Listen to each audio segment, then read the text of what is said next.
Em nome do Pai, do Filho e do Espírito Santo. Amém. Evangelho de São Mateus, capítulo 8. Quando Jesus desceu da montanha, grandes multidões o seguiram. Nisso um leproso se aproximou e caiu de joelhos diante dele, dizendo: Senhor, se queres, tens o poder de purificar-me. Jesus estendeu a mão, tocou nele e disse: Eu quero, fica purificado. No mesmo instante, o homem ficou purificado da lepra. Então Jesus lhe disse: Olha, não contes nada a ninguém, mas vai mostrar-te ao sacerdote e apresenta a oferenda prescrita por Moisés. Isso lhe servirá de testemunho. Quando Jesus entrou em Cafarnaum, um centurião aproximou-se dele, suplicando: Senhor, o meu criado está de cama, lá em casa, paralisado e sofrendo demais. Ele respondeu: Vou curá-lo. O centurião disse: Senhor, eu não sou digno de que entres em minha casa. Diz uma só palavra e meu criado será curado, ficará curado. Pois eu mesmo, sendo subalterno, tenho soldados sobre as minhas ordens.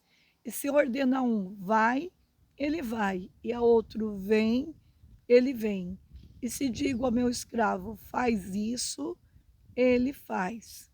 Ao ouvir isso, Jesus ficou admirado e disse aos que estavam seguindo: Em verdade vos digo, em ninguém em Israel encontrei tanta fé. Ora, eu vos digo: muitos virão do Oriente e do Ocidente, tomarão lugar à mesa no reino dos céus, junto com Abraão, Isaque e Jacó.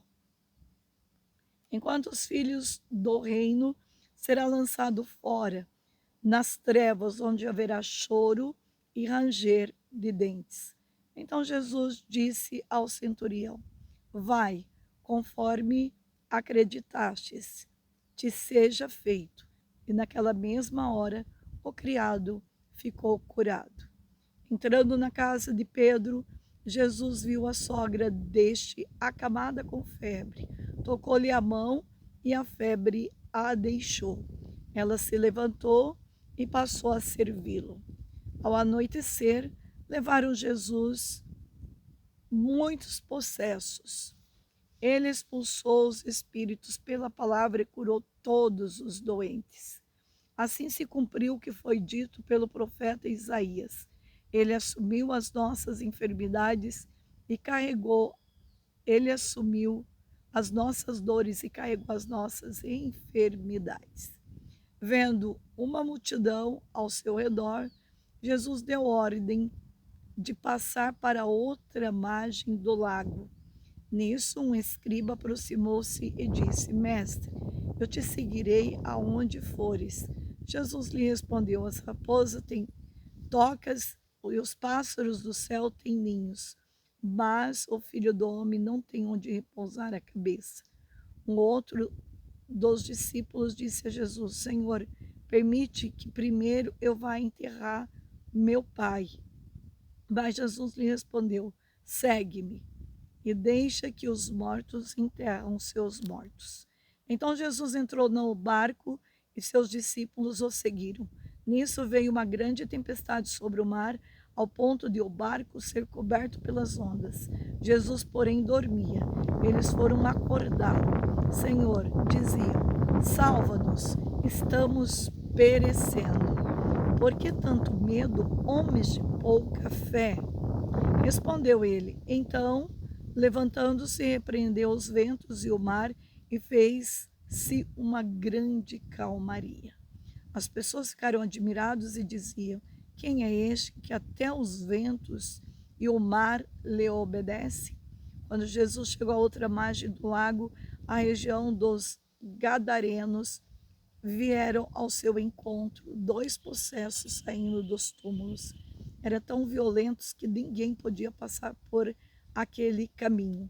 Eles então gritavam: que queres de nós, filho de Deus? Viestes aqui para nos atormentar antes do tempo? Ora, a cerca distância deles estavam pastando uma manada de muitos porcos. Os demônios suplicavam-lhe: se nos expulsas, manda-nos a manada de porcos. E ele disse: ide. Os demônios saíram e foram para os porcos, e todos os porcos se precipitaram pelo despenhadeiro para dentro do mar, morrendo nas águas. Os que cuidavam dos porcos fugiram e foram à cidade contar tudo. Também o que houve com os possessos. A cidade inteira saiu ao encontro de Jesus e logo que o viram, pediram-lhe que fosse embora da região. Palavra da salvação. Glória a vós, Senhor. Esta palavra dá um mês de retiro, né? Porque uma palavra muito poderosa. E hoje eu usei uma outra tradução da palavra de Deus, de uma Bíblia que eu ganhei, e por sinal de Deus, muito linda. Uma Bíblia escrita ao meu nome, personalizada. Essa Bíblia, então, é a Bíblia da tradução da CNBB. Então, é uma Bíblia maravilhosa que alguém teve a graça de fazer isso aqui. Carinho de Deus, né? Palavra de Deus, muitas vezes também de um jeito mais belo e azul combinando comigo. Bem, são tantas coisas para falar hoje, né? São tantas mensagens, tantos ensinamentos. Mas veja, vocês já perceberam que eu estou no mosteiro, né, dos trapistas, o sino acabou de tocar, e nesse momento é hora de orar. E eu quero falar um pouquinho, é um livro muito maravilhoso, a oração contemplativa, no qual eu estou tendo a graça de meditar, que é de um cardeal Hans Balthasar, este livro, lindo. E ele diz assim para nós, a necessidade da contemplação.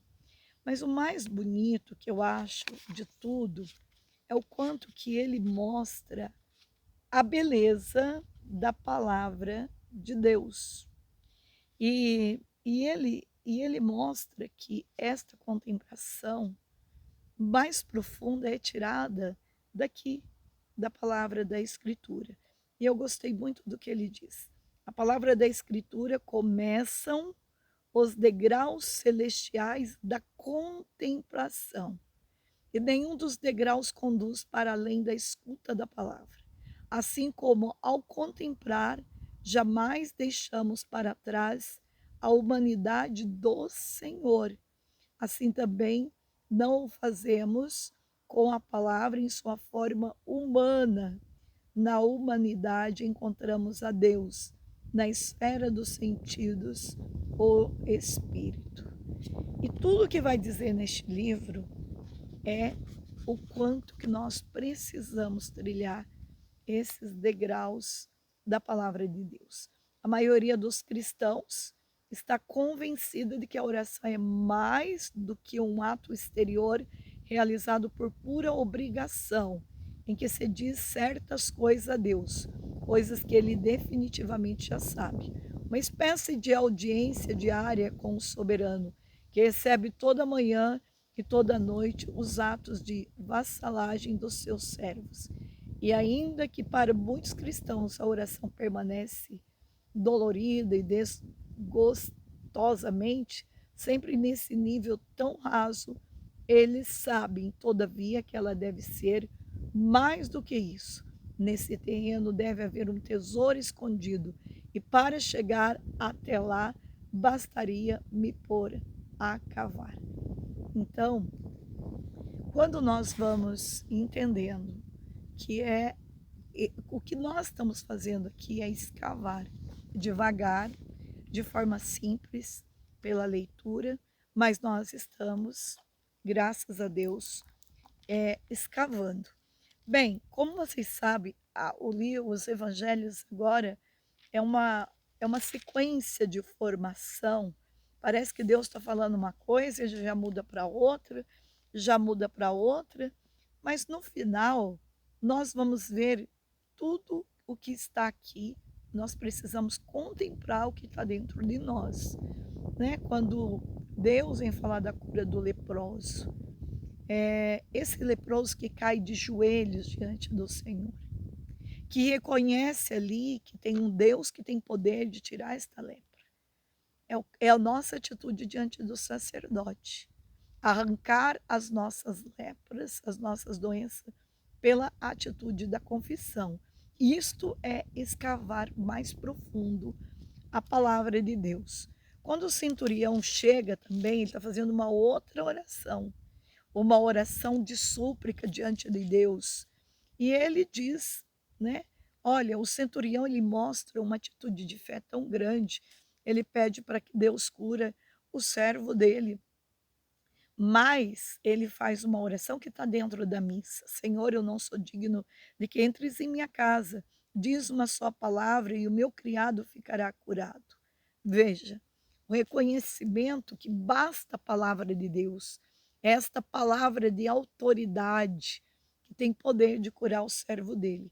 Depois a gente vai ver um outro caminho de cura, que também pela fé, que Deus cura a sogra de Pedro. E Deus, então, vai também fazendo uma exigência, ele realiza várias curas e ele faz uma exigência do que é seguir o Senhor. Quando a gente está no meio do sítio da natureza, os bichinhos também querem participar aqui do vídeo, né? Bem, Jesus, então, aqui, né, no segmento, ele diz: para seguir ele, a gente precisa, então, seguir de verdade, com autoridade. E veja, Jesus aqui, ele sai do meio da multidão e ele vai para o outro lado da margem do lago. Aí chega, né, uma pessoa e diz, um escriba: mestre, eu te seguirei para onde fores. Aí Jesus mostra para ele: para me seguir, olha, você tem que se despojar de tudo. As raposas têm segurança, os seus ninhos. Aliás, as raposas, né? Ele diz aqui de uma forma muito bonita: as raposas têm suas tocas e os pássaros seus ninhos, né? Mas o filho do homem não tem onde reclinar a cabeça. Você quer fazer um segmento com Cristo, tem que renunciar tudo, tem que abandonar tudo. Depois ele dá um outro caminho para os discípulos, ele está formando os discípulos aqui, que é a tempestade acalmada.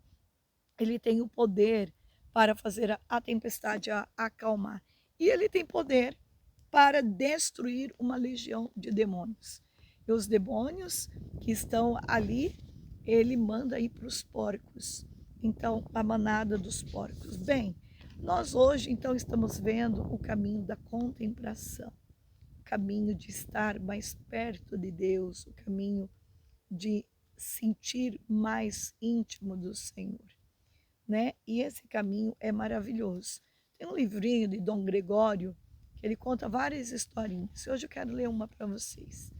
Habitava na floresta um feliz vagalume, que todas as noites saía iluminando os caminhos por onde passavam os animais, a fim de que todos chegassem às suas tocas com segurança. Entretanto, como nada é perfeito nesta vida, ele tinha um probleminha. Diariamente era seguido por uma serpente que o perseguia sem descanso. Se o vagalume parasse sobre uma árvore, lá estava a serpente querendo apanhá-lo. Se descansava sobre uma pedra, lá estava a serpente desejando devorá-lo. Cansado das investidas, o vagalume resolveu dialogar com a terrível serpente. Amiga cobra, a senhora se importa que eu faça 3 perguntas? Não, respondeu inquieta a cobra. Por acaso fiz algum mal à senhora para ser constantemente perseguido? Não, respondeu a víbora. Por acaso eu faço parte de sua cadeia alimentar? Não. Então por que é que a senhora me persegue tanto? Porque eu tenho inveja da tua luz, respondeu a serpente. A inveja é a amargura que sofre por causa da felicidade alheia. Então, veja, a palavra de Deus, quando a gente vai comungando dela, ela é luz, ela vai nos iluminando. E uma das coisas que ela tira do nosso ser é esta força da inveja, a força do pecado, porque o pecado é escuridão, é trevas.